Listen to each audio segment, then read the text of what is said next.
click on start the live stream. You should post the Yeah. link in the OSMU announcements. I will.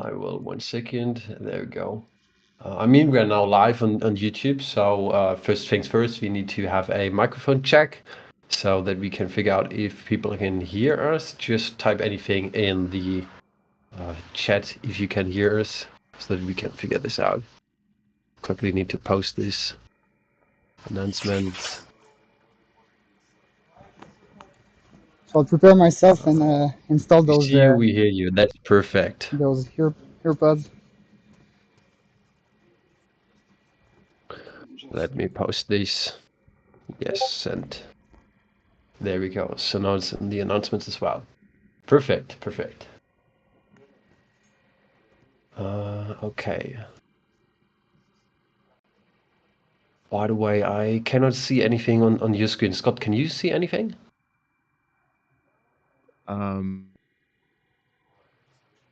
I can see Jonathan's stream. It's very small, but I can see it. Okay, wait, let me quickly reconnect.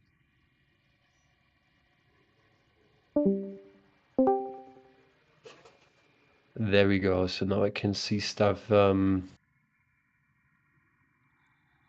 Yeah, because my right. my main stream that's being shared for you guys to have the live feed is obviously a live stream of the live stream, so it's can be a bit confusing and smaller. Yeah, like I'm thinking about, can you share to us your camera? So or the I'm thinking like how you could share this to us so that we do not need to have this delay on YouTube. Well, you mean directly through the Discord? Yeah, through Discord. Well, it's shared now, no? No. Yeah, but we see like your screen. Yeah, so which one you want to see? Or could you change it to OBS? So this would be perfect. So then we could see everything that's going on in OBS. Let me see.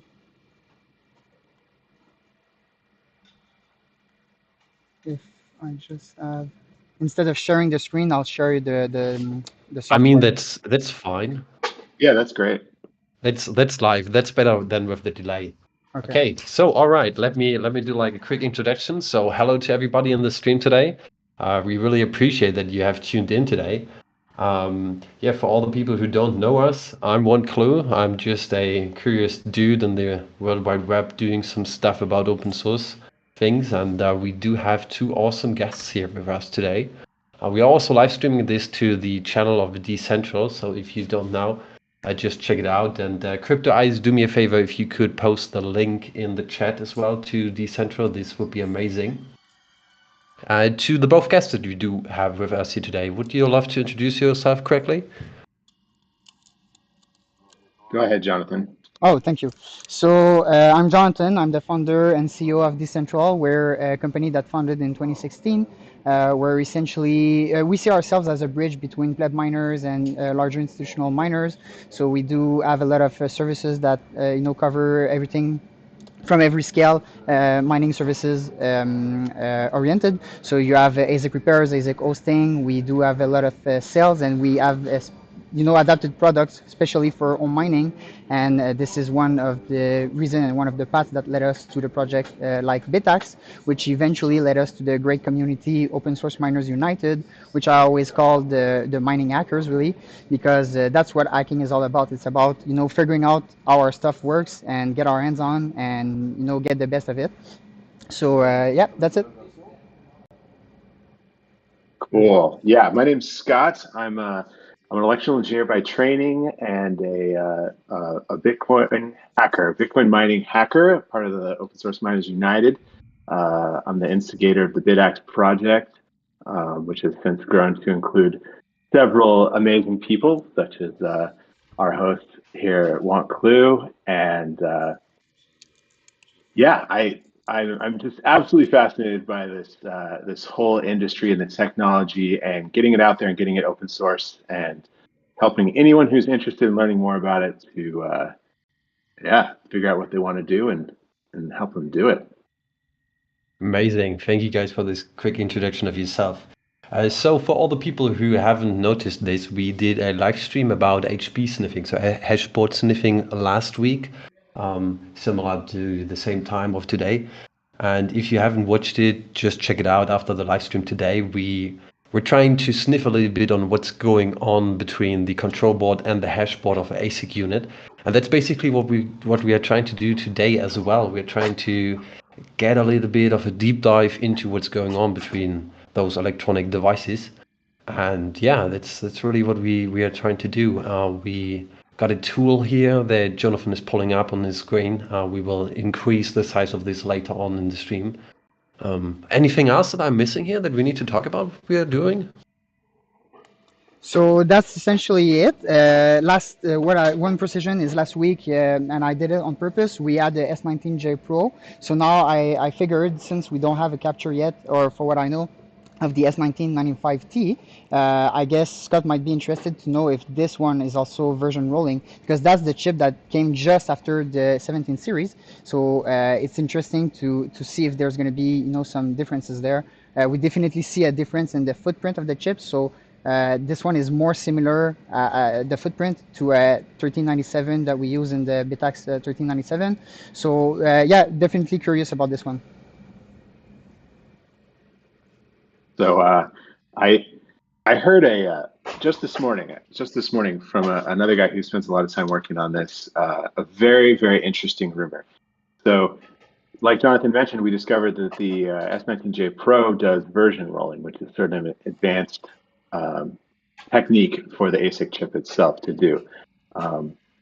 We know that the S19 Pro, which uses the 1398 ASIC, does not do version rolling, and the rumor that I heard this morning, which kind of blew my mind, is that that chip, the 1398 from the S19, actually does have the ability to roll version, but if you enable it, it actually slows down the miner. It doesn't provide that extra increase in hash power and efficiency, and so no one uses it. It's not enabled in the firmware because it doesn't work properly. So the thought there is that, Bitmain is trying things out in production. In production silicon, they're trying things out, and it looks like That's it was originally intended for the S19 to do version rolling, and it just didn't work. So I thought that was really.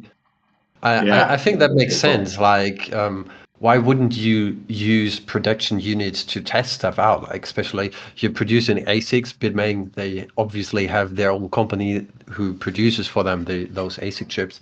And then just trying to get new things up on those boards is obviously, like, when you're talking about economics, the best opportunity that you do have as a company to sustain. Like, people buy it anyway, so why don't try a little bit with it, and if it doesn't work, just disable it. Yeah, I mean, it costs millions of dollars to make the mask set for an ASIC, and obviously years to put it together. So you don't just like throw it out if it doesn't work right. True. So yeah, that's an interesting little tip, but it's really fun to learn about these things and how they work, and kind of, at least, try and think about what the design decisions are and the way that they are that we're learning about. So one thing that I need to ask you, Jonathan, did you upload the file that we saved the last time to Discord already? Yeah, I did. I did just today, actually. I forgot last week, but yeah, it's done now. So you can go in the sniffer section, and it's there. All right, that's perfect. So for all the people who don't know, we do have a Discord. Let's see if we can post a link to this also in the chat. That's the official Discord of the Open Source Miner United community. And we do have a couple of different channels. And the stuff that we did in the last live stream were posted today. So if you want to do a little bit of your own research on the stuff that we're trying to figure out here today, you can do this as well. It's amazing. So where are we going from this point? So we do have this unit. You said this is a 95 terahash one? Correct, yeah, and you can see it from the label on the live stream. So what I did, I already have hooked up our logic analyzer and our ant sniffer. So let's bring camera maybe a bit focused on that. So the ant sniffer we saw during last stream. So this device, for those that weren't with us last stream, this device allows us essentially to capture all the data that we want to capture that's going from the control board to the hashboard. And so in this case, we're capturing serial. So we went to the RX and TX pins. We've brought it to our logic analyzer, which is also properly grounded. Let me try to show like this. And brought to one of our ground wires. So remember, under your logic analyzer, if you try this at home, you do have some numbers and some that are noted J. So J is for ground, your numbers is your channels. And that's hooked up to the computer through USB. It brings us to the nice software they're known for, which is now on the screen. And let me maybe put a bit more focus on it. So this is our logic analyzer interface. So last week, what we saw essentially is when we, so what we did last week is we configured our channels. So let me bring my mouse here. So we configured our channels. Let's see if I can go. Before we go ahead, what's this tool called? Oh, so maybe this we is can get a link in the. This is the Logic 8 from Salze. I might have a bad time telling it, but let me show it on the screen. It's a weird spelling. I believe it's Salier. Yeah, Salze. Yeah, I found it. Salier. That's so I just got the German link, but just delete the DE at the end. I posted it in the live chat so that if you guys want to download it, there you go. Because the files that we are producing, that we are capturing, will be uploaded to the Discord so that you can follow what we did as well. Yeah, absolutely. So please proceed. I was just going to say that the Salier logic analyzer, that hardware, that red box that Jonathan's got on the screen there, that's the Cadillac. This is a premier logic analyzer. They're pretty expensive. If you go to that website, you'll see that they're pretty expensive. But if you're going to be doing this stuff a lot, they are absolutely worth it. They work really, really well. These guys have been doing this for a long time. It's a fantastic product. But if you want to play around yourself, you can download their software for free. And the files that we're capturing, you can actually open up with the software, even if you don't have the logic analyzer. And there's a lot of cool stuff you can do. You can poke around at the logic capture files. They're called .sal files. And yeah, you can still have plenty of fun reverse engineering with these capture files. And we share these all the time on the OSMU Discord. So yeah. There you go. Yeah, so really as simple as a double click on your file and then it opens the same interface. You see just the exact same thing that we saw in the stream. So that's it. So today we can proceed with that. But we did touch on something last stream, and that was Nebula's Miner project, which I'll bring on the screen right now. Just give me a sec there. So this is it. And again, so we'll do this live. You probably need to change the screen as well. Oh yeah, sorry about that. There you go. So here we'll do this live.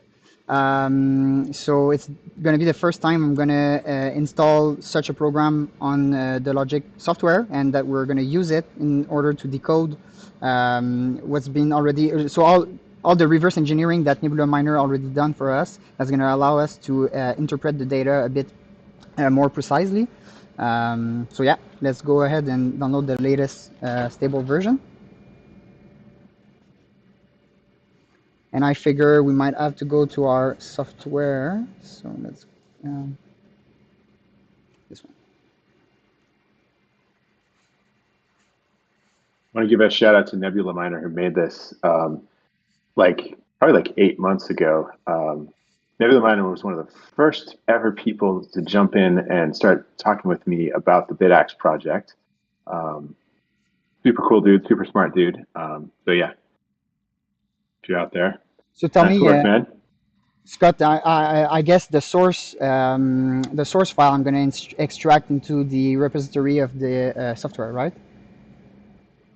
Yeah. Let's see. How do I pull up the instructions on my side too? Because it's a little bit tricky. There's 2 levels of analyzers. there's the regular analyzers in Salier and then the high-level analyzer. And so this is a high-level analyzer. And how do we install it? Let's see here.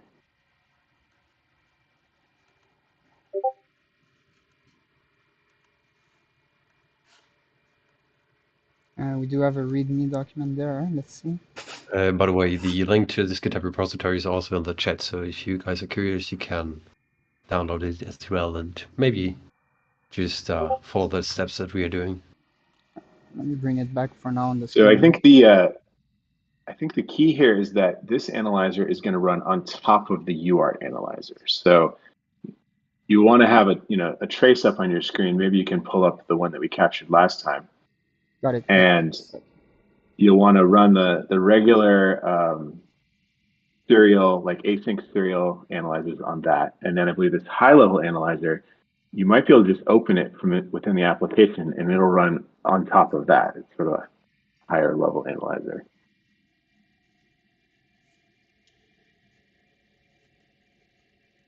Okay, it's launching another one here, so let's bring that on screen. So this is last week's capture. Now, yeah, do you want to increase it as well? Yeah. Perfect. There you go. And so now on top of that, so I should extract my files, and we should be running the Python script. Is that it? I think there's going to be a way from within the Salier Logic UI to load that analyzer. Got it. The trick here, let me read a little bit more. I think the trick here is going to be, how do we load that?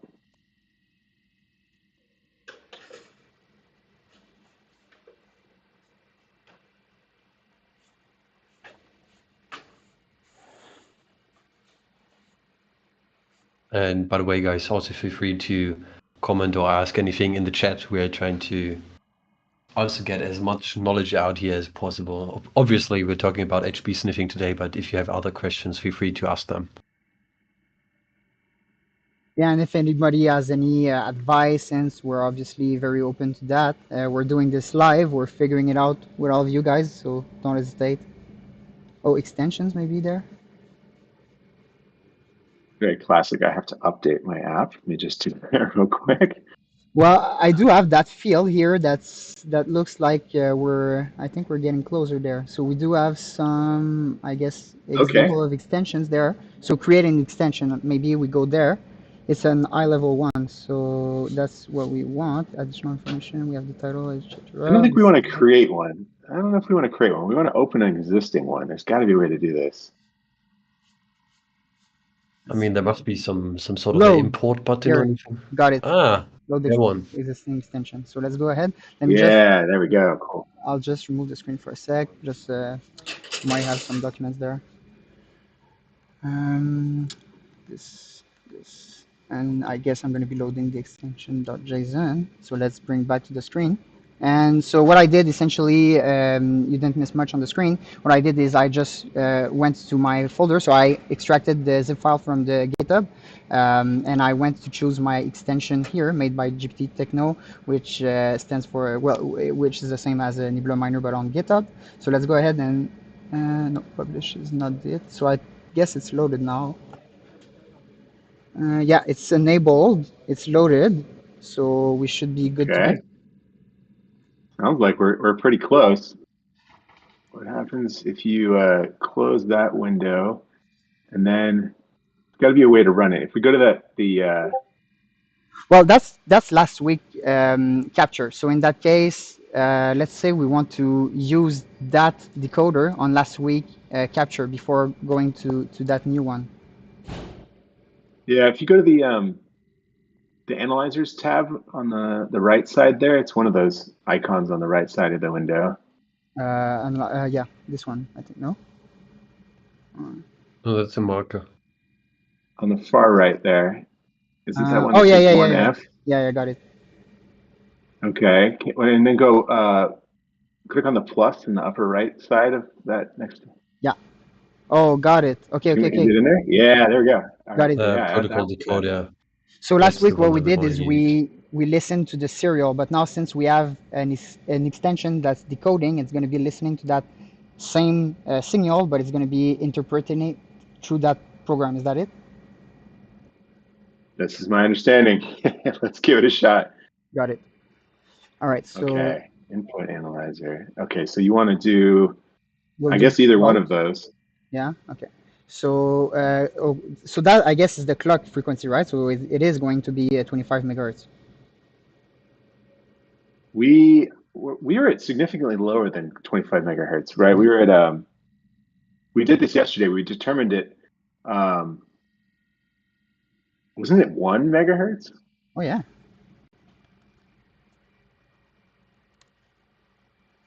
All right. It seems like you need 25. Yeah.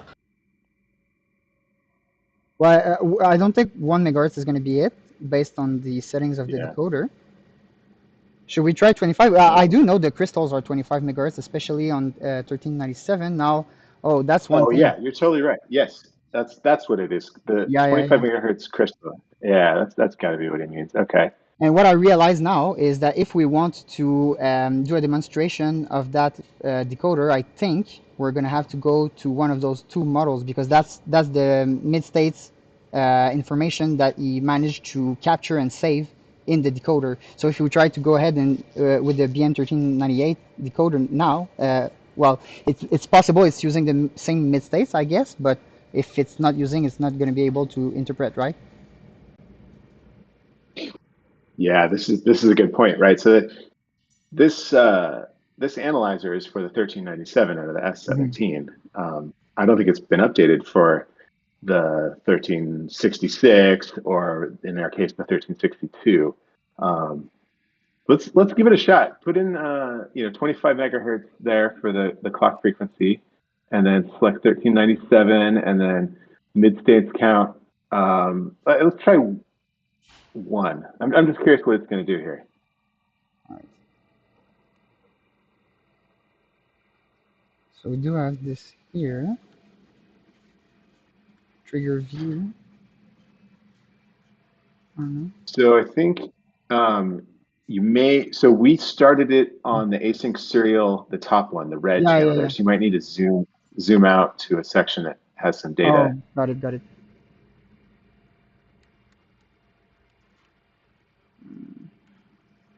There we go. All right, yeah, we see a little bit of something going on up there. Seems.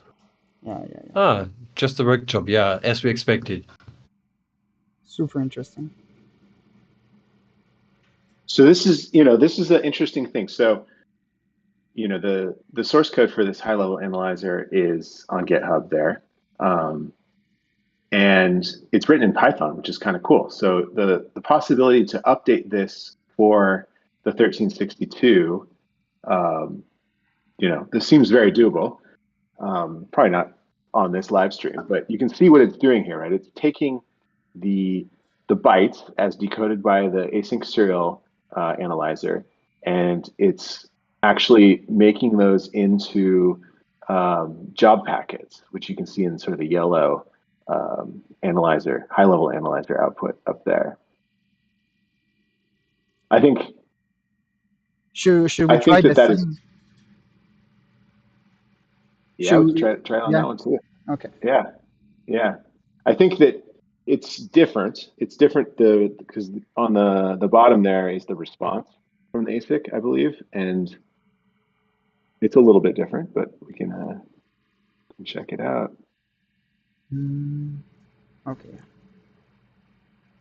Okay, so we can see the comments there. So let's zoom out a bit more. Yeah, a bit too much. All right. Let's see. It's that purple or that pink. Oh, there's a little bit. Oh, got it. What's going on? It's on the way over there. Yeah, I think it's a little bit. I think it might have some errors. Yeah, I guess the decoding is not a little bit unhappy. Yeah. Well, what I can do, I do have a lot of 17 series, so I can manage and we can do a live capture if anybody wants to see a live capture using that protocol decoder with the 1397. So we can have a good idea of how it's working when we have all the proper variables, and then maybe we can go back and go hack a bit more on the 19 series. It's really as the audience and as you guys wish. Anything that's gonna help us, enable us in learning more of that stuff. So let's see. CryptoEye says, I have an S21 arriving early new year. Myself and the solo mining company are going to sniff the data to gather it. Get excellent. Glad to hear that. Which one do we need for the S21? The Logic 8, Logic 8 Pro, or 16? The answer there is the Logic 8 Pro. That's going to be 8 channels, but at the higher clock frequency. So you should get that. The Logic 8 might not be fast enough.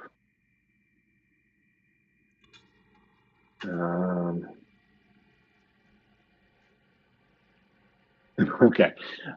So the question here is what to do next. We could definitely dive into the S17. From my own personal view, we know a lot about that. I'm actually really curious still about the J Pro that you've got here. So totally up to you. But if you want, Go ahead. I was gonna say, if you want, I'd be really interested to know a couple more things about the data, the Hashboard data stream on this J Pro. Let me ask you, what firmware do you have loaded on this control board? So right now the S1995 I do have. I had so when we ship, we normally ship with a fresh copy of Bitmain with a Brains OS card, so people they can go to Brains OS by leaving the card or remove and be to Bitmain. So we leave it up to the customer. So this machine was getting ready to be exactly the same. I'm not sure if it's being flashed or processed yet, but we do have the Brains OS card that I removed for the sake of this demonstration, so we don't have conflicting data, because we do want to see how it's going, I guess most likely from the stock perspective, since aftermarket firmwares might do some tricks here and there. So yeah, but anything's possible. I can go and load any firmware. We do have a 95T here, but I can go and grab a S19J Pro also, S19XP or whatnot. I'm not super familiar with the stock Bitmain firmware on the J Pro or on the 95T. Does it let you change the hash frequency? No, it does not. So what you can do is you have that low power mode, but Bitmain is really locked. So you have like the low power mode and normal consumption profile on the S1995T. Okay, how about this? I propose this. What if we loaded Brains on that bad boy, and Brains will let you change the hash frequency, right? Absolutely, yeah. We could also try to do this this adjustment like this. There's this what's it called? Like it's auto adjusting. Oh, the auto tuning. Yeah, that's what I'm talking about. Like probably we will get a ton of data about what's going on then. Yeah, man, that would be slick to see. What do you think, Jonathan? Should we load? You want to load up Brains and then we'll capture what's going on with auto tuning? All right, should we do that with the 95T, or do I go and grab S19J Pro? J Pro, if you don't mind. No, I don't. Yeah. Just give me a moment, guys. Because Scott, what's the difference between the 95 model and the J Pro? Like, obviously it has a higher hash rate, but as far as I know, there are different chips in it, right? Yeah, like, yeah. Do you have those endings, AG, S, and stuff? I'm pretty sure that the 95T, it's just a S19 proper, right? So that's going to have the 1398, I believe, ASIC in it. So that's what I was talking about earlier. That's the one that it has the functionality as a rolled version in it, but it doesn't use it because it didn't work. Okay. What about the 1388? Which one was this? 1388? I mean, in the high-level analyzer, we do had the option to select the 1397 and the 1388. I think it was the 1385? Or 85. Okay, then I maybe misread it. I think that's like the S7. That's old school. All right. But nevertheless, we do have a question from John Carlson. He does have a question. How does the control board know what kind of hashboard it is connected to? Okay, so let's see here. We might have to capture the startup sequence of the miner to do that, but it does identify the, well, okay, so there's a couple different ways it can do it. One is that there is a EPROM on the hashboard, and that EPROM is connected over I2C, and the EPROM contains a bunch of data about the hashboard, like calibration information, and some information about what exactly the hashboard is, that the control board can read and parse and know what it's working with. So to put this a little bit into easier words, it would be that we do have some sort of a ROM mechanism on the board as well as on the control board, like on both ends, and they're trying to read and exchange data. Hey, I am that kind of board with that kind of tubes, and the control board is saying, hey, I'm that kind of control board, and they're trying to communicate over a specific channel with each other and trying to figure out what's going on, what are we connected to, right? Exactly. Yeah. And there's another way. The ASICs, the chips themselves, respond at the initial setup phase. They respond with their model number, so they'll respond back, 1397, 1366. Yeah. So there's two ways to get at it, but the EPROM is and we have sniffed that and collected some of those EPROM contents, and it's really interesting to see the data that's in there and the breakdown of how the hashboard itself works. We should post some of those on the OSMU. Oh, definitely. By the way, speaking about all those different ASICs that we do see, and Jonathan just swapped it out. Speaking about those cables that are connecting the control board with the hashboard unit, are those cables like standard ones? Do they change from the variety or the different model? So you're talking about the I/O cables here, right? Yeah. Yeah, so those I/O cables on Antminer, they've remained. I believe there was the T9 Plus, Antminer T9 Plus, that had a 20-pin connector instead of 18, or was it 24? I'm not sure anymore. And there was this one other model that doesn't come to mind right now, but most of them are 18-pin connectors like this one. Since the Antminer S7, I know it was S9 and going up to today, Antminer S19K Pro, I know is still using the same. S21 we're going to have to see, but I figure it should be just enough for what I know. So yeah, always been 18 pins so far. Which is good for us because we can use these ant sniffers on a lot of different boards. Exactly. So exactly my thoughts. This means you can essentially do what we're doing here today on the live stream on pretty much any Antminer model, with some exceptions, but most of them, at least 90% of the models, they'll be able to go and be sniffed. So right now we do have the S19J Pro. It's a 104 terahash.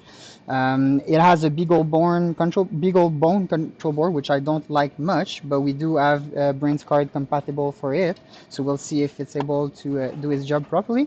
But do note, so control boards, there are multiple flavors.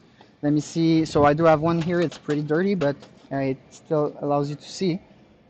So this one is Xilinx, for instance. The reason we named them like this, so it's because of the CPU chip right here. So this is Zinc Xilinx, big old bone, and you also have the AM logic, which is popularized on the 19 series. And Scott, correct me if I'm wrong, but I do believe that the AM logic has been released especially for those, pickless hashboards, because you did mention about the EEPROM data and there's that pick interacting with it and giving the job to the chips on the on the hashboard level.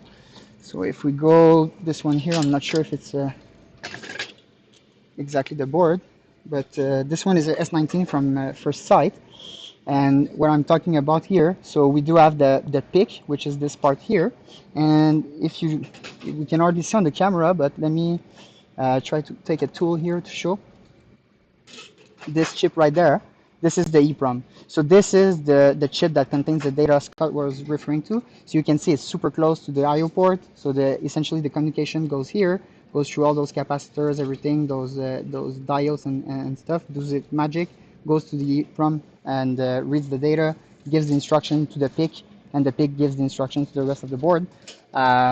So that's essentially it. So yeah, what I figured and what I, at least from observation, is that the AM logics seem to be used on the PIC-less boards, and I assume it might be have something to do with the fact that the hashboards, the chips, are now doing version rolling. Yes, that is my understanding as well. Exactly, that the BeagleBone, which you have there on the screen, processors, and the Xilinx Zinc processors both have very high bandwidth serial ports. So they can send out serial data to the hashboards very quickly, which is necessary if you're not rolling version. So once they implemented version rolling in the ASICs on the hashboards, now they can switch to a much cheaper, much simpler processor like the AM Logic.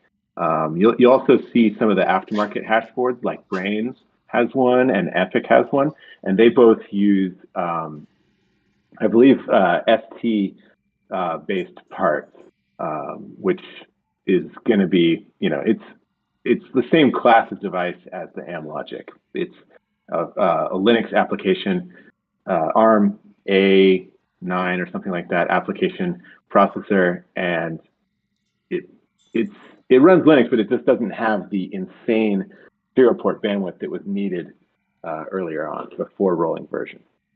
So all that is to say, yes, exactly, Jonathan.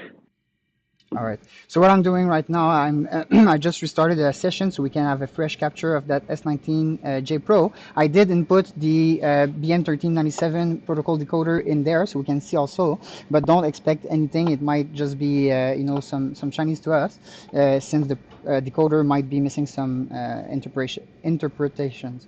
So I mean, without further ado, let's get this powered. But wait! Before you power it up, could you start the session on the analyzer so that we do capture what the starting process looks like? Of course, yes. So it would be amazing. And let's even close that. Let's try to. No, we can't zoom out first, so we'll just start. So the capture is now started. Maybe switch over to the screen. And yeah, let's do that right away. Sorry. No, it's perfect. Thank you. All right, powering so the beast. We can. We saw one of the serial lines go high there. Yeah, and let's try to zoom out now if it's making it a bit clearer, maybe. Yeah. So this might take a second, but soon here we should see quite a bit of activity once the bouncing of the lines. Once the machine gets started up. At this point, it's still just calibrating the power supply. So maybe I assume if we were to use the same kind of sniffer and capture the data that's going between the power supply and the console board, I guess that's where we see most of the exchanges right now. All right, so let's see if we can figure out anything here in a second. I mean, what I also like to go off this topic a little bit and speak a little bit about ASICs in general. What I do find really interesting about this is that whenever you do have a company that's producing those ASICs, those big ones that you use in industrial use cases, you will rarely find any on-off switches on them or a mode to slowly power them on or off. Like normally when we talk about computers and stuff like this, you get taught like from your childhood on like slowly shut down your PC, otherwise you can harm it. Why is this different on an ASIC? Well, first, I'd like to say that it's not necessarily different in the sense that you do need to have that slowing down process, depending especially on the environment. I can tell here in Quebec it gets cold in winter, and if you don't have appropriate measures from a industrial miner standpoint, even you need that because in Quebec we're connected to the grid and most of the year we're in energy surpluses. But at the peak of the winter, this is where the electricity consumption can go 30–40% higher just in one day. And so those days we do some curtailment, right? And so we do have to bring all our operation down for the duration of their curtailment. So like the peak, everybody can keep on eating their homes and everything. Hydro-Quebec doesn't get to buy energy at like insane prices, and everybody's happy. But during that curtailment, if you have like, it's normally in the super cold days, right? So it's -30, -40, and we're talking Celsius. So if you have that kind of air that goes directly sucked in your machine that stops, abruptly, it's going to be super bad. Especially on, it's something that the 17 series was more fragile to, those temperature shocks. But even the 19 series, even all the generations that followed, I mean, apart of the S9, most machines are vulnerable to a thermal shock like this. Oh, Look at that, we interesting. just Something got is something. It's alive. happening there. Yeah, so let's try to zoom in. So that's interesting. Was there anything that you wanted to add to this topic, Scott? Yeah, I think Jonathan's exactly right. Like if you want your machine to last, you should be careful and you should set it down nicely. The issue with PCs and things with sort of yanking the power is you might lose the way the data is stored to the hard drive or the storage. You might lose some data if you shut it down too soon before it finishes writing. That's not exactly how the miner works, so that data loss isn't really an issue, but certainly the longevity of the hardware is an issue. So, this is one of the things that I'm very interested in working with on these machines is, data centers where these things run, they're connected to the grid. Generally they have power all the time. And if they need to curtail it, like Jonathan was saying, there's someone who can go there and they can like issue commands to shut them all down and stuff. But when we start getting into some of the really interesting applications of mining, which is going after standard energy, there starts to be a need to like dynamically control the power and maybe even dynamically turn off the miner. And so one of the reasons why I want to get at these captures is to better understand how the ASIC is controlled and be able to write new firmware that will dynamically and quickly adjust the power usage of the miner and put it in different states, like on a moment's notice. Yeah, I bet that would be interestingly insane for especially power companies, like having the opportunity to dynamically adjust like mining farms, of course, in a certain extent. But yeah, this could really save up on a couple of issues in the power grid. Or imagine if you have a solar grid and you have some miners attached to it, and if you want to be, running the miners at the highest power possible at any given time, you can do that. But then what happens if a cloud comes by, or a bird shits on the solar panel?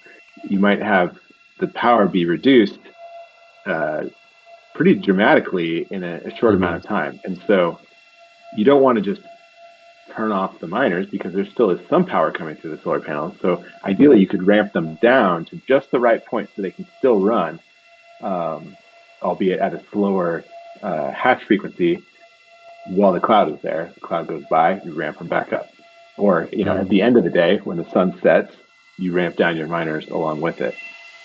Yeah, definitely. Like, even if you would love to go like with a full power mode all the time, you would need some sort of a capacitor to have a small amount of energy that you could save for those clouds, as you said, or other energy spikes or decreases that you might face during the day. But with increasing power, it would need to be increased as well, and this would be unprofitable, I'd say, like in a big manner. To have them like ramp down. And now, like to have like when you would love to build a data center full of miners and you want to run them, for example, on solar or a couple of them on the grid, and then for whatever reason the power outage occurs or the solar arrays they get destroyed or anything else could happen, you need some sort of of power that you can use while something is going on with your power that's coming into it. So you would need like a really big battery or other thing to actually make it still be able to mine or run those machines on your end. And this would be really insane just to build this for a big data center.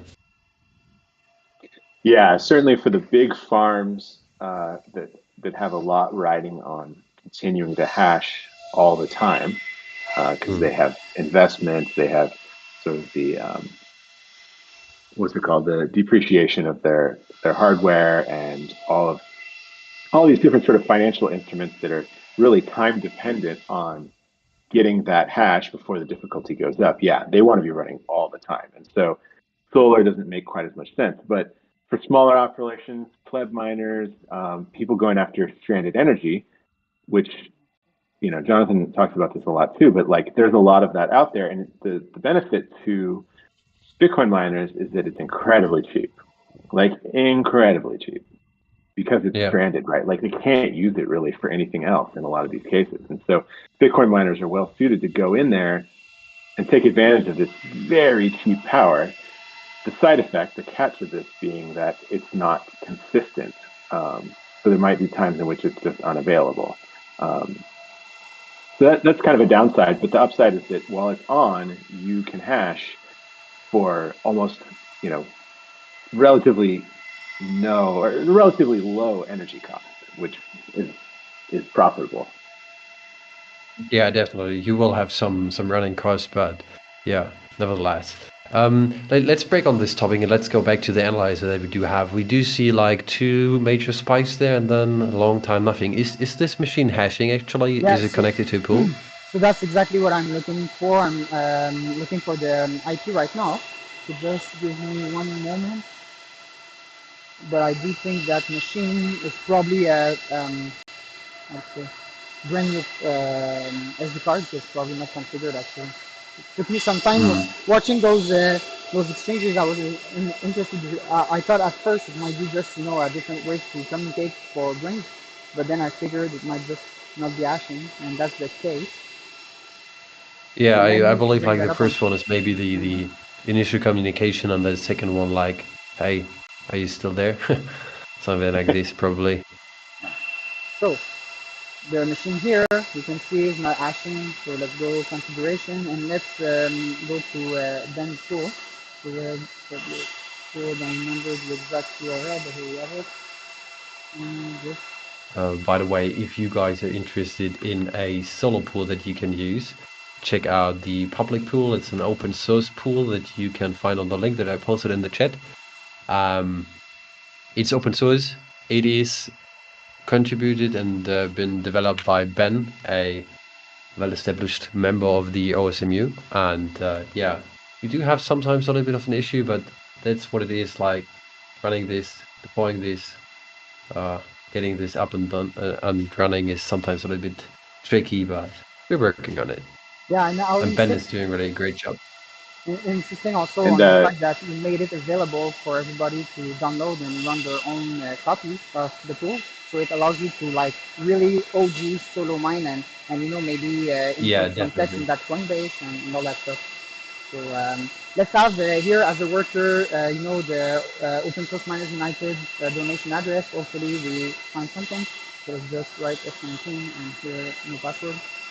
And we should be up. So click action that device. So let's put our capture there. Seems like now that something is going on the capture. And let's get it going back. Did you save the first one? Yeah, it should be rebooting now. Let's see if it's properly. Yeah. Okay, great. So then we can actually get the initial startup sequence as well. Yeah, let's just wait for the reboot, but it should refresh with the right information here. You guys are still seeing this on screen, yeah.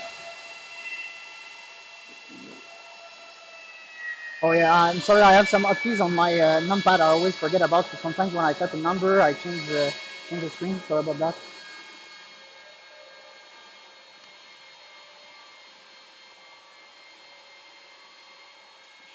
Crypto Ice says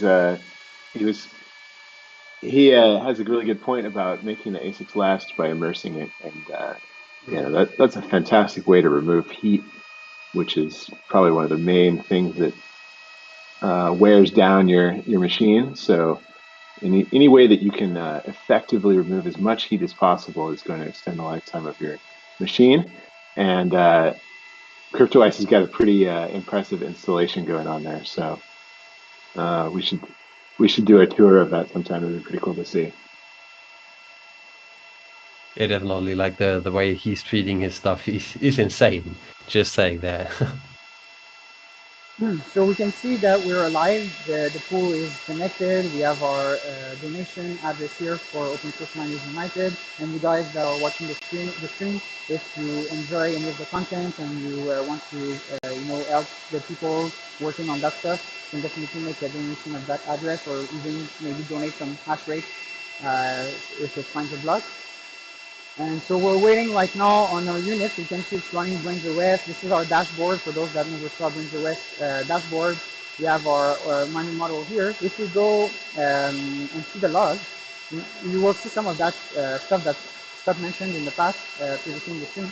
So it will detect, your Antminer architecture, and going at the, for instance, in this case, it will go and read the Hashboard EEPROM information. So this is the EEPROM information right there. So essentially, you have your serial number, you have the version, TCP version, the voltage it should be running at the Skot version, obviously, the frequency, and the dash rate it should do in the ideal state. So you have this on all your Hashboard. Then, for instance, you can see that line here is because we didn't have any auto-tune, so it doesn't have no profile to load.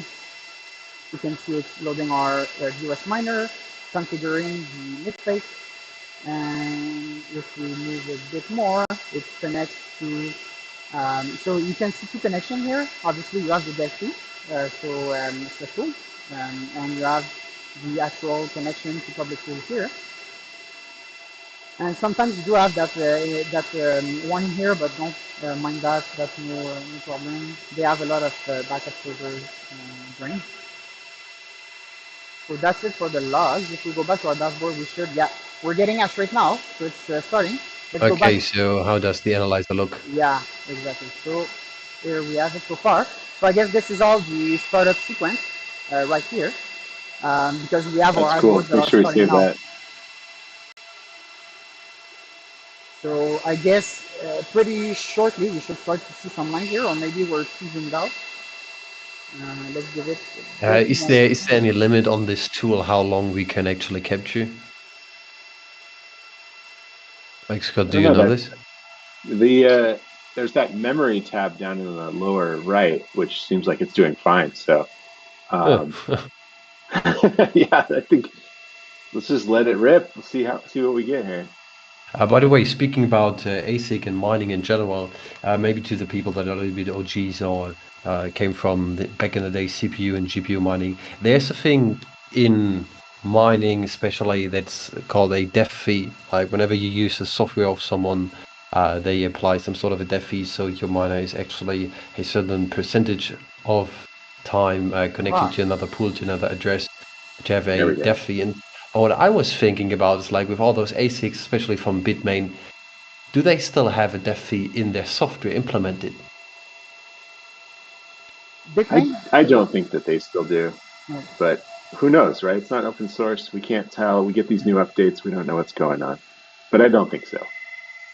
I guess one way we could maybe try to make sure, but what I did in the past would be to do some packet capture and see if it still calls on, right? So if you have a connection, connects to the Stratum, yeah, it'd be interesting to see. Do they phone home at all, right? Is this miner firmware like talking to Bitmain servers, or is it only talking to our Stratum server? Yeah, well, they used to. Yeah, that would be interesting. So here we have it. We have a lot of communication exchanges now, and I believe maybe it's just me, but I think the frequency here between the console board and the dashboard is higher than on Skot somewhere. But it might just be related to the fact that it's no, it's S19 Virtual. So it's the same. So yes, the frequency is a bit higher from my perspective. What's the timing in there? What's the time in between Yeah. those? So are those? I believe those are seconds. Yeah. So you have Yeah, maybe about a second of delay between the exchanges. you should be able to hover in between those things. Oh Sometimes yeah, it that's right. will tell I you. think it. I remember I was able to see it last time. Let me just see. This, okay. Go down a little bit. I think if you just keep the mouse in between those two pulses on the red trace Oh yeah, there. that's it. Yeah, that was it last week. Oh, maybe it's you have to zoom in too much. I'm not sure what's going on there. I'm thinking maybe because we have the coder also, maybe it's behaving a bit differently. Oh, yeah, maybe But so. if I go and hit the command there, you can see it. I'm assuming that's the one we have here. So it should be 1.4 seconds. Okay. Okay. So I think for the mining process, we can actually stop the analyzing part here and save this file. What would be interesting next to actually capture would be to have a auto tuning, like save this file and then let's Yeah. try to apply an auto tuning to this device and let's save this as well. Yeah, that's a great idea. We have that initialization sequence in here, which is going to be very interesting. But yeah, I like what Wanku suggested. When you save that one, we'll start a new one and then start the auto tuning process. This one will call startup process. Alright. So the save is done. Now, so should we keep our decoders or do we remove them? I'd say like save this file as it Yeah, is that's right. right now, Yeah. and yeah, Okay, so just then, let's open a new one so that we do have a fresh file for the initial startup, the base mining, and then one for the actual what's going on when we do apply this or the self auto tune one. well, that capture, while you were mentioning, I just thought that capture already has the tuning, right? Because BrainOS will automatically go and enable when you install it, enable the tune Uh-huh. with a target hash rate of the stock value. So right now it's already starting a auto-tune process, and if we go again in Yeah. our logs, we should be able to that here. So okay, that's interesting. So the Brains RS firmware is actually doing this frequency change for the ASIC chip initially. So that's great, but I bet there's a difference if you hit the auto tune and it's trying to adjust every single chip to the best optimum way. Yeah, so what we can do just after that, since we already have that capture that's going to have the auto-tune, what we'll do is we'll reboot, but this time I'll put fixed frequency, fixed voltage, but still on brain. And we'll be able to see already if there are less exchanges in that case. So one theory I Uh-huh. have here is there's more exchanges because you have this going on here, right? So you have at first, and we're going to see that in the capture, that discovery process, and then you can see that Brains OS is starting to slowly increase the frequency on the chip to get it up, and then it's going to start to figure out which voltage it can go down to, right? So you can see that happening here. And oh, let me bring that back on screen so all our viewers can see as well. So we have that process here, start a process, discovery, bringing the chips higher, and then you can see right here, you have the voltage that's been set and slowly decrease, Mm-hmm.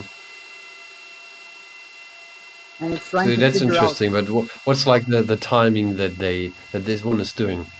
Like it did this a couple of times and then it's fine and it sticks with the actual voltage that's currently pulling. Yeah, so you can see like there's probably we have to see, but there's probably a reason in the auto-tune that those shares are Projected rejected. solution, I see. Okay. So it's trying to figure out like what voltage and what frequency I can have something that's that's decent, and from there it's Mm-hmm. going to play again with those values. So increase the frequency. Let's say you have a chip failing. Okay, let's go back a bit. Now let's try to increase a bit the voltage and increase the frequency again. It's going to go and start playing like that based on its on its rules, and it's going to try to figure out and see. Interesting. So what you can see here is essentially like the satisfactory true. So you can see like see it as a percentage. So it's doing 97% of the expected hash rate here, 98% of the expected hash rate, and so on. So this is like a chip map for Brains OS, and you can see it's doing so at the frequency of 535. So you can see it's setting for 535 and keeping in note all those results, and that's how it's going and processing that Ethereum process. So if we keep on going and going down like this, you can see it keeps on doing that until it finds the perfect sweet spot. So that being said, can you save that log? Oh yeah, yeah, sure. I was asking about this. It would Can be you nice save to have that like log? this log with the SAL file. Yeah. So we can see what we can read about what it's doing, and then we can see actually what it's doing with the chip itself. I don't know if there's any easy way to save it. Yeah, not sure of this. Okay, so what I'll do, we'll just have the menu items removed from here. That's not too bad. I mean, it is displaying in some sort of a fashion this to the dashboard, so there must be a way to extract this data. Harder way would probably be to go through the dev logs from the browser, but Oh yeah, I wonder if we can SSH into it and get that. I Do bet they it have can. SSH turned on? I don't think so. So with Brains, you could SSH inside the machine, yeah. Let me... Can? Interesting. Yeah. Yeah, I bet you this log is on there as a text file. We could grab it. Oh yeah, but there's that. Well, let's see. I'm not. But I did make a script that's sending instruction by SSH retrieval.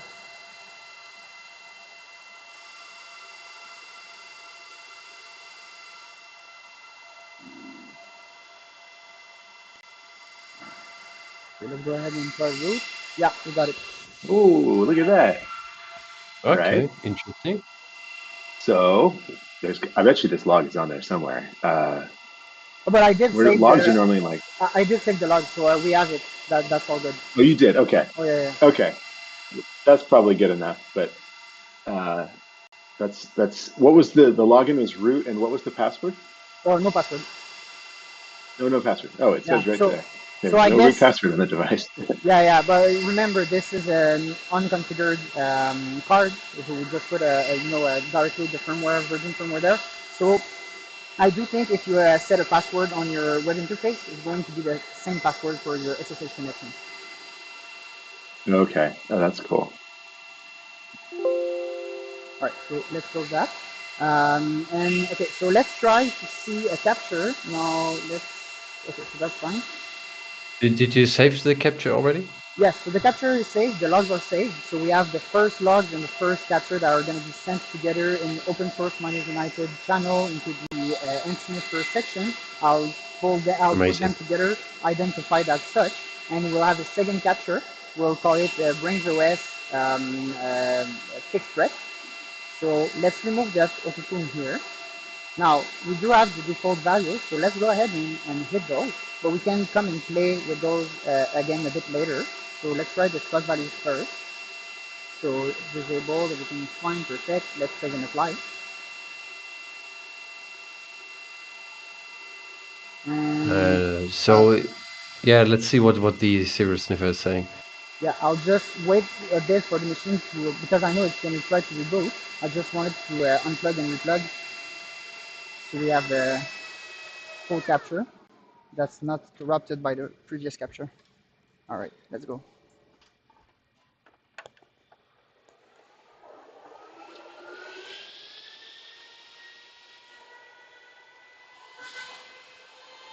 All right, so the infinite waiting. What is it doing?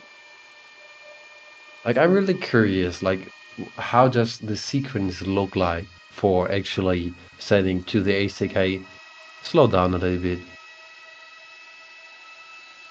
Well, I'm very curious too. I think that there's a little bit of processing that you have to do, but I think we can get that from this capture.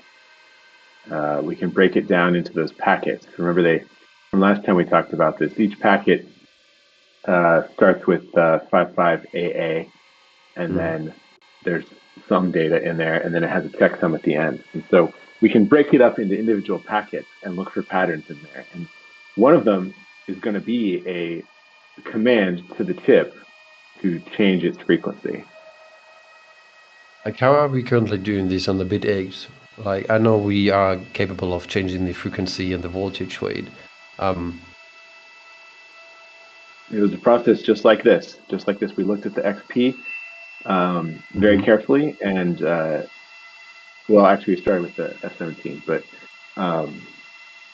changing the frequency and looking at the packets and trying to look for patterns to figure out exactly what command to the chip changes the frequency. And with the help of a bunch of guys like Johnny and Nebula Miner and Ben, we essentially pattern matched and found where those commands are. And Johnny wrote some code to a function that runs on the ESP32 on the Bitaxe that takes the frequency that you picked and puts that in a format the chip can understand and sends it to the chip.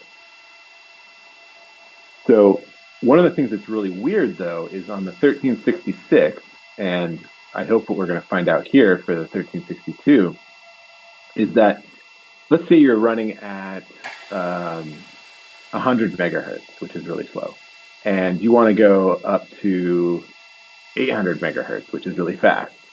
It doesn't just send, the new commands for 800 megahertz. It seems like it sends a series of commands over like 2 minutes. It'll be like, 110, 120, all the way up to 800. And so it's a little bit weird. I don't quite understand why they do it that way. And I'm very interested in figuring out what the secret is, like what process is necessary to actually change between two arbitrary frequencies.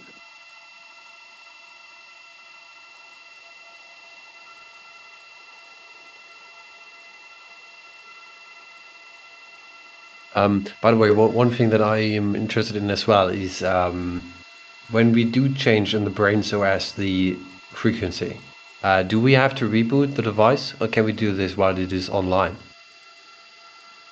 Repeat that. Can you change the frequency or the frequency of the ASIC while the brains OS, the Antminer S19, is online, or do you need to reboot it if you want to change the frequency? Oh, I see. So it will always restart the mining process when you're doing. Damn it. Okay. So you don't have to necessarily reboot the hardware per se, but it will, slow down and re-pick up on the mining.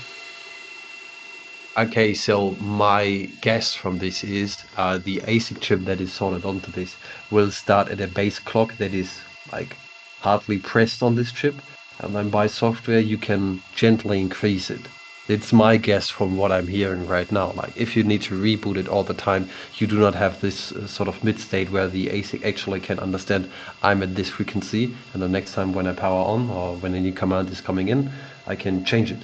I need to be from the beginning, and then I can increase my frequency. It's my guess from this currently.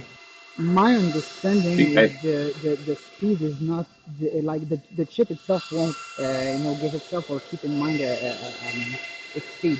It's really the packets coming to the chip that's going to determine that. Am I correct, sir? Sorry, say that one more time. So my understanding was that the chip itself, the ASIC chip, doesn't keep in memory its speed. The speed is determined by the hashboard sending the packets, let's say, the information, the signal to the chip. I don't know. I don't know, to be honest. I mean, I would hope that the chip, you could set a frequency, and it would, as soon as it got the command to change the frequency, it would just start running at that new frequency. I don't think there's a memory, so I don't think it'll save it when you restart, but I would hope that, ideally you could just say, give it any frequency and be like, okay, go, start running at that, right? And maybe it has to like ramp down mining and start back up mining. That's fine, but I want, the way I want it to work is that we can just, change between two different frequencies quickly. All right. So there's one thing So that caught my interest here. At the startup, sequence here, we can see all those, it seems, invalid exchanges, or at least we're not able to interpret them from a serial standpoint. These here framing errors. yeah, so this is interesting. I've seen this before, and I think what's happening is it's changing the baud rate. So in the middle of this stream, the baud rate changes. And so what you have there, I wish we could get that like timing thing to come back up. Maybe we should turn off the high-level analyzer for now. Yeah, okay, let's do that. So what I'll do, again, we do have a big capture here. It will contain all that startup process and the mining that follows. So I think we have enough of that if we go here. So let's stop the capture. Yeah. Let me just a sec so I save it for our viewers. Yeah, sure. Like when you're right with this, and the ASIC actually just needs to ramp down and just stop the mining process and then can ramp up back again, that would be ideal. But just like with the fact that we do see those kind of reboots from time to time with those machines, it could be that you actually have like a base clock and you just can increase it when it's running and just once. So I figured what happens is that timing thing will only happen when we're done. So when we're doing the live capture, it won't show up. Okay. Oh, okay. All right, that makes sense. So why don't you zoom in on those errors that we have over on the left there, and we can see. I'm pretty certain this is just a different baud rate.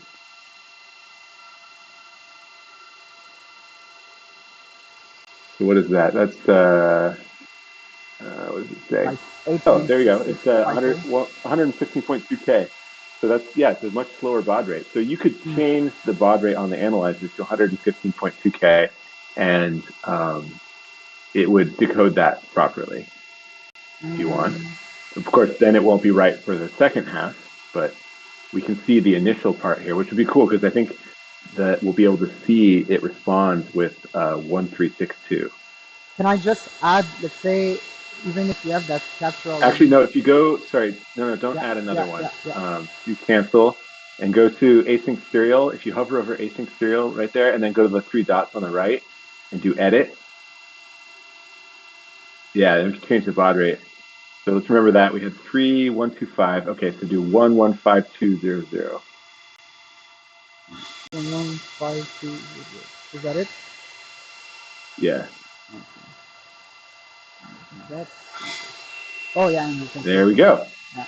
That address. Interesting. Yeah. We have that magic code here. So, okay, here's something I want to see. So let's try and find the beginning of this. Zoom out. We're going to look for like one of the first packets. The first one? It's always the set address. Are we going here? Yeah, let's take a look at that one.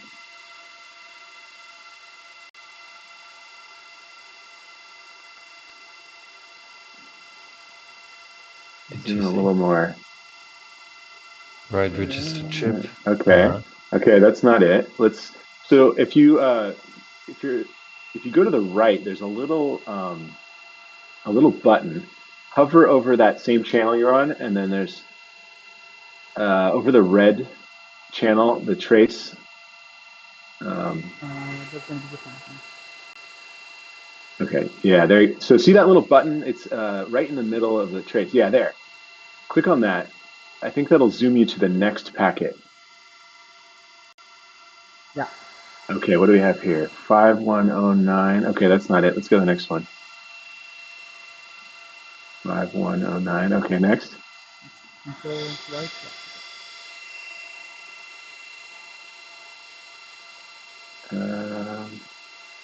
What I'm looking for is 55AA, and then we should see 1362. 1362. One of these early packets. No, it's going to be in the. Oh, Right. It's the response. That's right. That's right. Yeah, it will be down there in the yellow part. Oh. What's going on here? So that probably isn't the right baud rate again. Yeah. It looks like We need to change the baud rate for this as well. Yeah. Or again. Hold on. Can you zoom out for a second? I want to see what's the first response packet. Yeah. So we go to this one here, right? Is that the first one? Let's not make sure, but it looks, yeah. Or you have this one? Okay. No, that's probably not one. You're right. I think it's the first one in there. So we might need to change the baud rate back. That's interesting. What baud rate do we have there? Yeah, let's go zoom in on the very first part of that yellow. So and then if you hover over it, hover over that kind of, that really square response there, the next one to your right. That one. Oh, this is weird. That also says 115. What's going on? Oh, we didn't change the other one. You have to change the other, there we go. Yeah. Remind me, that was 112500? 115200.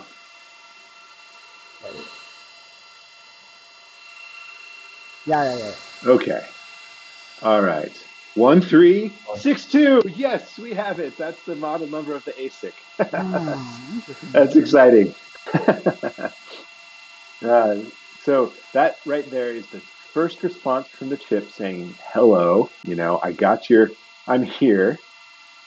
And I'm telling you, I'm a BM1362, which is the model number of that chip in that miner, which is cool. That's when you're staring at this stuff for a long time and trying to get your own firmware to work, like getting that response is a very exciting time. And I also note that we do see from the protocol decoder, we do have some readable reply here. So I mean, the decoder is able to kill the alpha in that process. Yeah, it's respond. It knows it's a response. All registers, chip address, 1362, CRC is 00. Okay, yeah, so it's kind of working. I think it's going to be a fairly small modification to that high-level analyzer to get it to work with the 1362.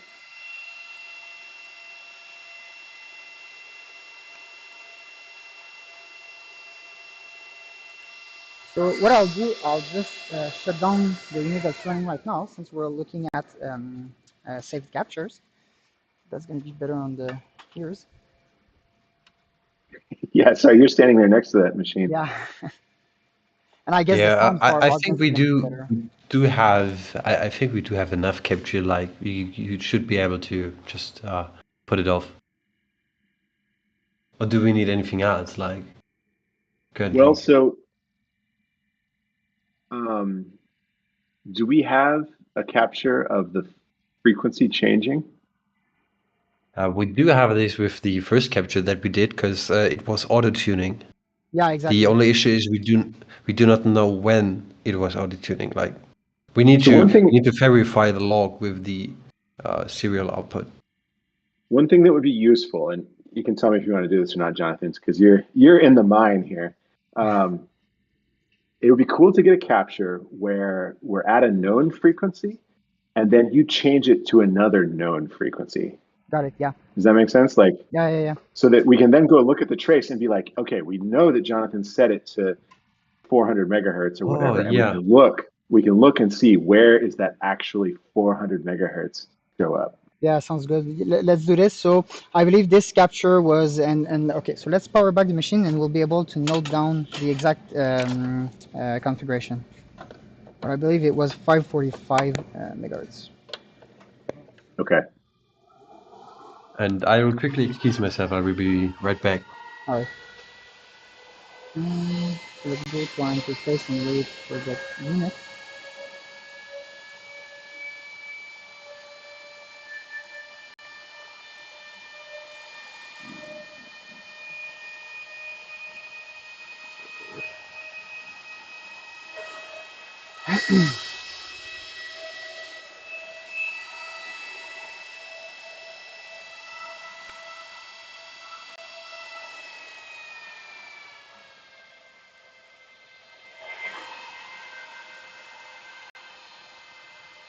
All right.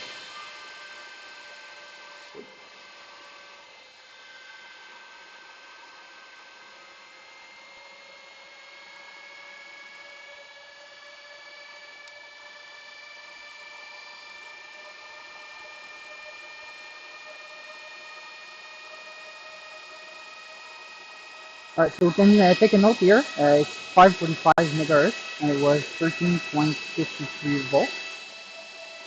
Okay. So maybe what we should do for that capture is let it go to that running state, start capturing when it's running and when it achieves full aspect, and then we go ahead and make that frequency change. Yeah, perfect. All right. Let's give it some time. So, by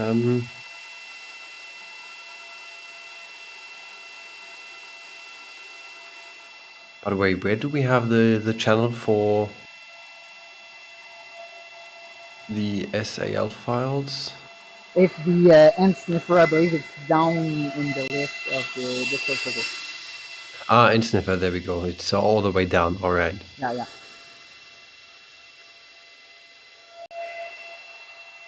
Yeah, shout out to Sir Vapes a lot, who came up with the idea to do the ant sniffer and just initiated this project. That's the glory of the Open Source Miners United. Is there's just like all these people who are interested in this, and they're like, "Hey, I just made this cool thing. Here you go. Go play with it," and we get to do stuff like this. Yeah, definitely. It's really something that everybody benefits from, and even I need to say this, even if you do have a point in this live stream or in any other live stream that is some sort of boring or we just need to wait for things to happen. Nevertheless, it's really, really important in my belief to document everything we're doing here, just to have this for everybody available. Even if like in 1 year or in 2 years someone comes along and like, oh yeah, I noticed what this is doing. Like he came up with an idea and then he's contributing in the future. That's why we are recording everything, why we need to document all the steps that we're doing. Yes, absolutely. I wish I was better at documenting what I was doing, but sometimes when in the heat of debugging it you forget to do it. But this is what's so great about these live streams. We get to do it. We get to talk about it. It's recorded. People can check it out. And even if we cannot reproduce a specific scenario, we can still go back and stream and watch what we did again. That's great. By the way, speaking about live streams, I'm not sure if I will do this weekend or next week, but I do have a Bitaxe do-it-yourself kit coming my way that is totally unpopulated. So this will be a pain in the ass to populate, but I will do this live on stream, just so that you guys know. Bear with me. This live stream will probably last a couple of hours, but I will do this. Wow, man, that's badass. Yeah, absolutely. I'll ask you. We'll definitely be a part of it. So it's looking more and I more can't wait to do this. going more and more So let's stable. see. So we're at the fixed frequency. So this is the previous configuration. We still haven't started our capture yet. So we're letting it get to its normal speed. We're almost there. So 545 megahertz frequency, 13.3233 voltage here. That should not matter anyways too much for the signal, but still it's good to know. So yeah, we're pretty much there. So I think we're ready to start our capture. Yeah. So this will be our third capture of the stream. So for those that just joined, we do have a first capture. The first capture we launched will have the full startup process on BrainOS, and it will contain some bits and bytes from the exchange going on between the SAP nodes. Now the second capture we did. Hey, Jonathan. Yeah. I was going to say, if you click the plus button down there in the lower left. Yeah. Oh, you can just create a new tab, and we'll have that one saved there. Got it. Perfect. Sorry, so yeah, go ahead. Yeah, so that second capture was essentially the same thing. So we shut down the machine, but this time we launched it with BrainOS on the fixed frequency. The frequency, the configuration we have right now, that's right here. So 545 megahertz. and we will note that second capture as 535 megahertz, so you guys can make the comparison. And now let's go to our third capture. So this one will start with the machine already on, already live. We'll remove all the noise from the startup process and go directly to the hashing, and we'll try to change the frequency. Scott, do you know already which frequency you'd like to set it to? I don't know. What do you suggest? What's an exciting frequency? Well, to be honest, I don't even know the range that these go on. It says what max about is 7. So let's go to 100. How about 100? It says minimum is 50 there. Let's go to 100. Let's take it down real low. I don't was about to expect say it for to 20. be hashing at 100, but let's try. But from Wait, are you recording in the? Sorry? Oh no, no, Yeah, it's not. are It's you not synced recording yet. on the sniffer? Yeah, but I didn't save and apply. So let's go and change that. But at 100, I just want to say I don't think it's going to work. I think if I remember correctly, F19J Pro under 30, 100, they start to be very unstable. But let's go ahead and try. So right now we're going to be capturing that hash rate, that process at 545, and let's go save and apply our new configuration. So we're choosing 100 megahertz over all our hashboards. We keep the same voltage. It shouldn't hurt, except of maybe using a bit more watts. And if we go back to our capture, we should, can we see some difference? Yeah, so we can see here, and I can even hear the machine now slowing down the fans. And it really looks like the hashing process will, have to completely halt and then get back up again. All right, we'll wait and see what happens here. So when you say it gets unstable, Yeah. what happens? Well, the boards will probably just show up as dead. So let's go to our, let's refresh that page, probably page.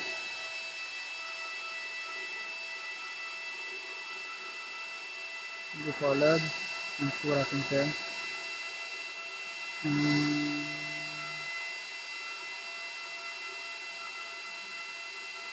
Okay.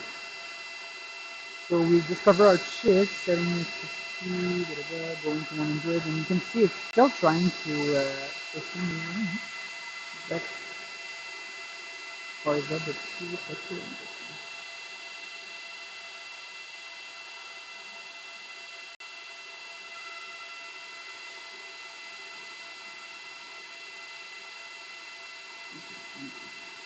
That's the each one, that's one. Just refreshing two now.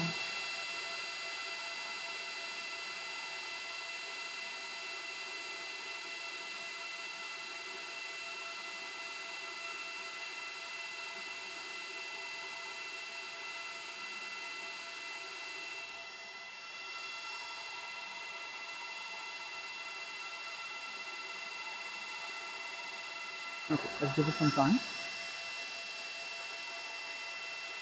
Detected 3 hashboards. That's good.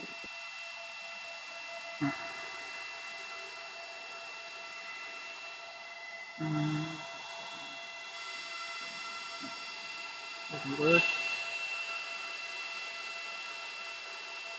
Okay. All right, we've detected it's an Antminer. Good. At least something, huh?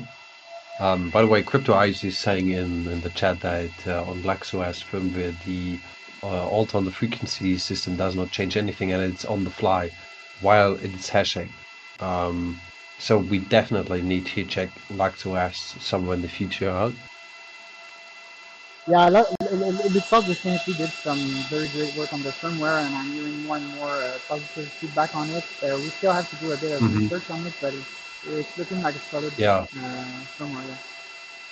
Yeah, obviously nothing for today, but for one of the next streams, definitely something that we can also try to log and figure out, so that we do have a wide variety of different hashboards and control boards that we can take a look on, so that we do gather as much information as possible.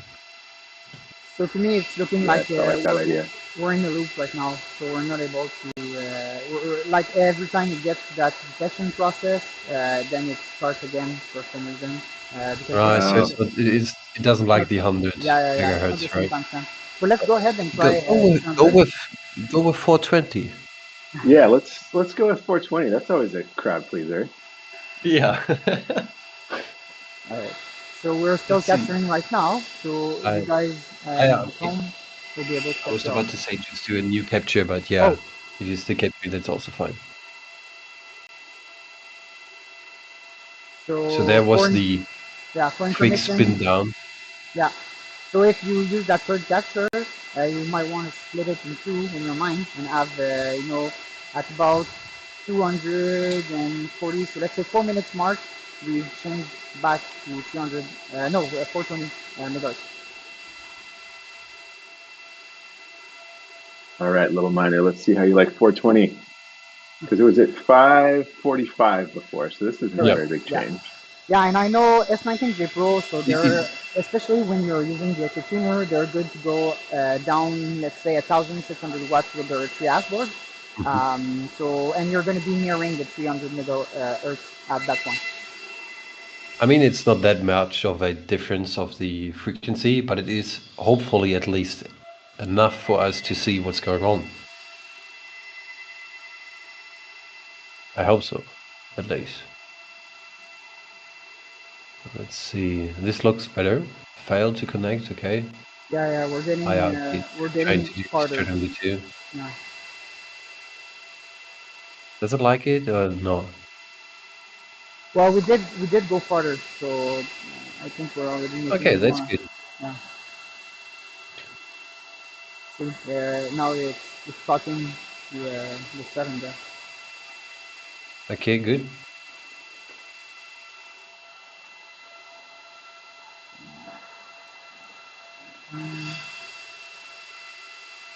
This should be soon By the way, if somebody of a brains OS is watching this stream, I'd appreciate it if you would change your locks. They look nasty.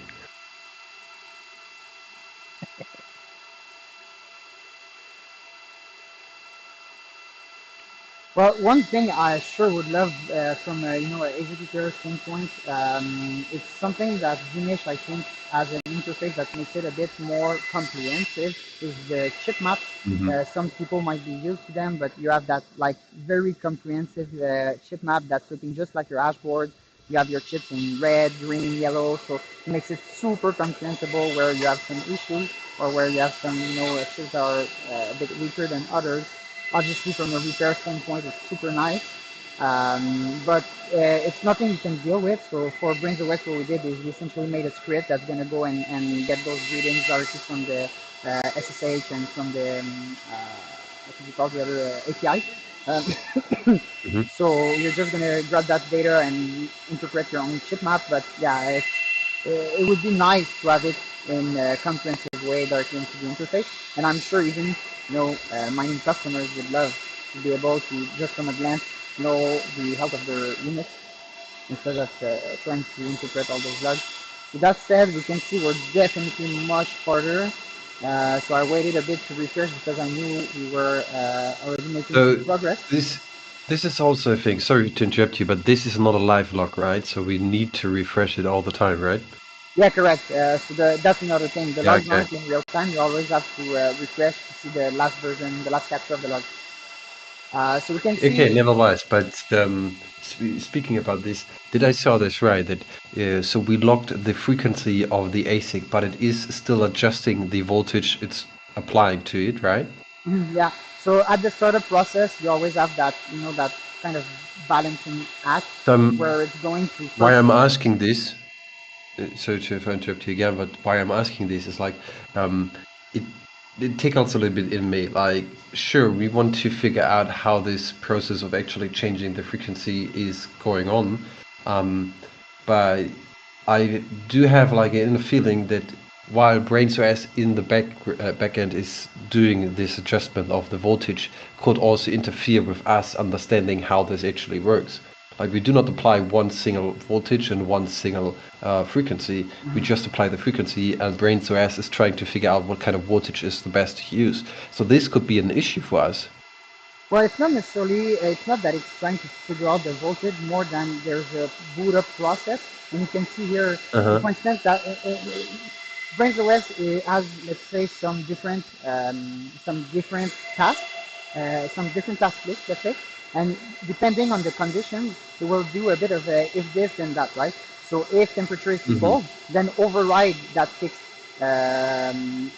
value, like to, in that case, maybe bring the chip's temperature higher, and then once that is reached, then go and go to the user values. So there's like I some, see, I see. yeah, some things will take a precedent over your configuration, but once all conditions are met, it will go and meet your settings. By the way, take a look on the analyzer, how it is looking Yeah. currently. So we have it, and we have Another interesting thing. our reply here, The and still being Did interpreted. it stop? Is it still going? So we can stop it. Yeah, Again, I bet we can stop it. I'll just bring this off screen for a sec, make a save for our audience, save capture, and I think now we do have enough so that we can release you from the noise of this ASIC. yeah, okay. So that is done, and let's shut down the miner. Done. All right. So let's get back Way to better. our captures here. the So voltage adjustment does not come over this data stream. So that's not, the okay. voltage adjustment. It goes to the power supply, not to the ASIC. Okay, that's something I didn't know, so that's my bad. We should do a we should sniff the communication with the power supply sometime too. That would be also be very absolutely, interesting. yeah. But we'll Let's do all of that need a different sniffer for that. Yeah. Well, I think we can make it an habit to have one of those streams every week or two, and keep on digging on that stuff and especially giving the tools to our viewers to be able to do it themselves. Sounds good to me. Awesome. So where are we headed right now? We want to make some of that comparison. Are we doing this live, or are we interpreting all that data in our basement during night? I think it's the latter. I think I'm not going to be able to do it on your screen, probably. Yeah. It's a little bit more involved. Yeah. I'll make a little tutorial for how to export the data. Actually, if this is kind of interesting so that people can see, but one of the next steps here is to take this data, and you have this table there over on the right of all the data. And if you go up to the 3 dots that are right above that, there, and click that export table, you can save this all as a CSV. Got it. And then you can take it into Excel or Python or whatever you want, and you can format the data in a way that you can start to analyze. So let's just give an example here. Example export. Yeah, but I think Scott is right. We do need to share the data first and then have a look on our own screens instead of doing this on the stream. I think the benefit will be very bigger from doing this on personal PC. Absolutely. Just want to show our viewers what so they'll be expecting. Yeah. Okay, I see. So this is definitely something that will require a lot of beer and a lot of time. Yeah, there's a lot going on in here, and it's because of the high-level analyzer that's still enabled.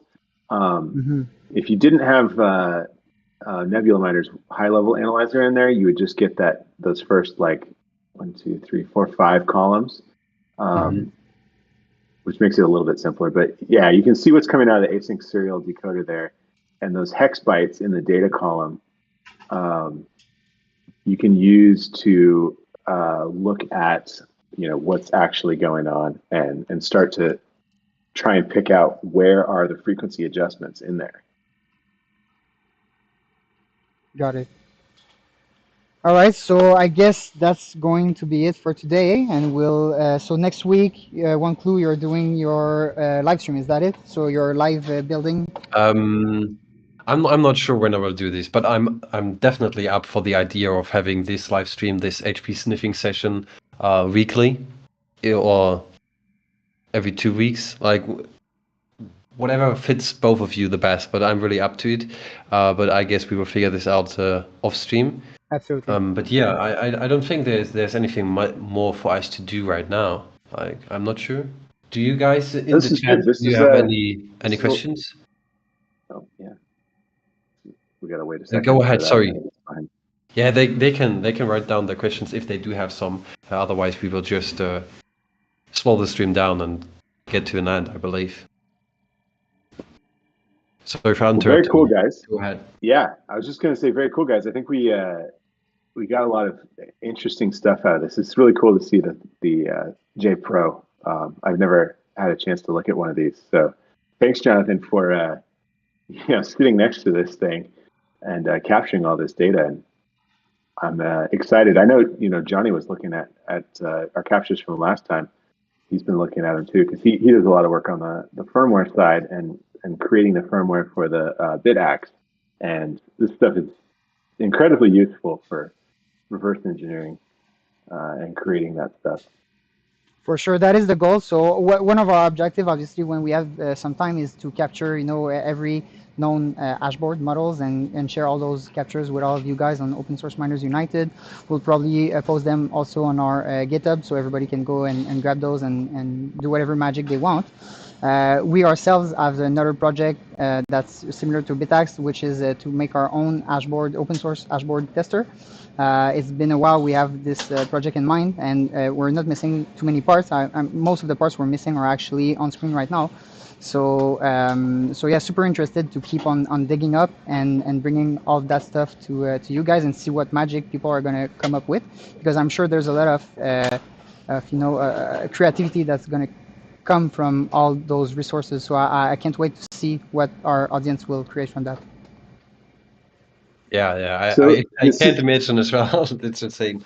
By the way, sorry for interrupting you, Scott, but Jonathan, speaking about the HP sniffing that we're doing here, do you sell the HP sniffing board that you do have there? Yeah, we do. So just to make a quick shout out here. Absolutely, and thank you. So the sniffer is available. If it's not available right now in the shop, we do have some in stock. So I'll make sure to make this available on the shop. I also do want to make a quick touch. If anybody watching is waiting for their Bitaxe from us, by the end of this week, we'll be on time, and every Bitaxe that are still being processed, every single orders that have been made since last week will be shipped this week. It's a promise for us to make sure that everybody receives it for the holidays. So I just want to say that we did have some shipments that got late here and there, but overall we managed to meet our delays, and we're going to meet those delays for the holiday rush as well. That's amazing. Glad to hear that. Amazing. Yes, good work, guys. This is really cool. How have they been selling? I'm always very curious to know how these are selling. What's been the vibe? So right now we've just stripped the last Hashboard from the Antminer S19 XP we've bought from that. So you can deduct that we're almost at 330 units done. Obviously here and there's going to be some chips we discard, but you can estimate about 300 units right there by the end of the year for sure. And from the looks of it, I think we're going to be able to go for something like the equivalent of one Antminer S19 XP per month. That is at least what we're preparing for and what we've put in place. So going forward, we expect to sell about 300 BitaxeUltra per month. Oh, that's so cool. That is so cool. Wow, that's awesome. Well, really thanks to all of you guys, thanks to all the contributors, thanks to all the people we don't name on each of those streams, because there's a lot of people working in the background as well. I always say that Scott is like the father to this project, but there's a lot of his sons working on that stuff. So, and every role is important. I always encourage people to go to the GitHub. Sometimes the documentation is a bit messy. There's probably some people that are better organized than any of us, so you can go and add your touch, organize stuff. Go and contribute, help the users. If you run your own Bitaxe like OneClue, you can assist some users, and he's done some assisting with some of our customers in the past, and I'm super grateful for that as well. So it's a really big community. come and interact with us. Don't be shy, and you'll see there's a lot of stuff going on, much more than we've touched on the stream. Yeah, speaking about the contribution part, like I couldn't say it better than you, Wally. You don't need to be a pro in programming or anything else. If you do feel like there's anything you want to contribute to this project, you can do it in any fashion you like. Just contribute to it if you like, and don't be shy, as he said. That's all we want from you. Absolutely. All right. Well Anything said. Thank you, else? guys. And anything else we wanted to add before we end the stream? Do we get Well, any that's it questions for on me. the chat there? Oh yeah, let's see if we have any No, questions. I don't see any questions. I just see Crypto Ice says, let's go to Nashville 2024. So, Oh, yeah, we're planning a contingent to show up at the Bitcoin conference in Nashville. It's, what is it, in July, I think? So, yeah, hope to see as many of you there as we can. yeah, and I'll do a quick shout out myself for the upcoming Bitcoin conference that's coming, Canadian Bitcoin conference. Just like last year, we're a sponsor of the conference, and just like last year, you'll be able to assist to a Bitaxe workshop. So we did the first Bitaxe workshop, I believe, ever, and we're doing that second Bitaxe workshop. It's on, let me get the date right, so it's on May 16 and 18. So if you never visited Canada or Montreal, now might be the time. Montreal is essentially 20 minutes of our own facility, so we'll be welcoming some people that want to visit during the weekend of this conference to come and visit the ASIC Repair Shop as well. And well, yeah, so it's going to be a super big workshop, much bigger than the one we did previously, because we had 16 attendees last time, and you know, on spot, when people realized what was happening, I believe we could have sold another 16 easily. And now that much more people are understanding what Bitaxe is all about, I think it's going to be a multiple session workshop during the whole weekend. So definitely look it up. By the way, speaking about this, I might shout out here something. I really love the idea that you do have with your Bitaxe shop, the actual learning how to solder and stuff like this. That's really amazing, and it really intrigued myself. If you guys don't know, I was invited by the Bitcoin Hotel here in Germany, in the south part of Germany, for an interview about the Bitaxe and the open source mining, and I'm really pleased to say that I do have something in the pipe that is cooking. I will plan a shop as well here in Germany. I'm not sure if I will host this in English or in German. It depends, but it will be hosted in Germany. So for the European people out there, if you don't want to fly over to Canada, keep your eyes out. I will shout out about this in the near future. But yeah, something is cooking there. Amazing. Nice. Like to hear that. So All thanks right. again to So both of you. yes, go ahead. Oh, I was just saying thanks again for both of you for your time and for, you know, your assistance and us figuring this out with our viewers. All right, also thanks from my end. I really enjoyed every time sitting with you both guys here and just chatting and checking out what's going on with the hashboards. So Awesome. Me yeah, too. I think that's it. Yeah. All right. Very cool, guys. Awesome. All Cheers, right, everybody. so let's end the stream. Bye bye.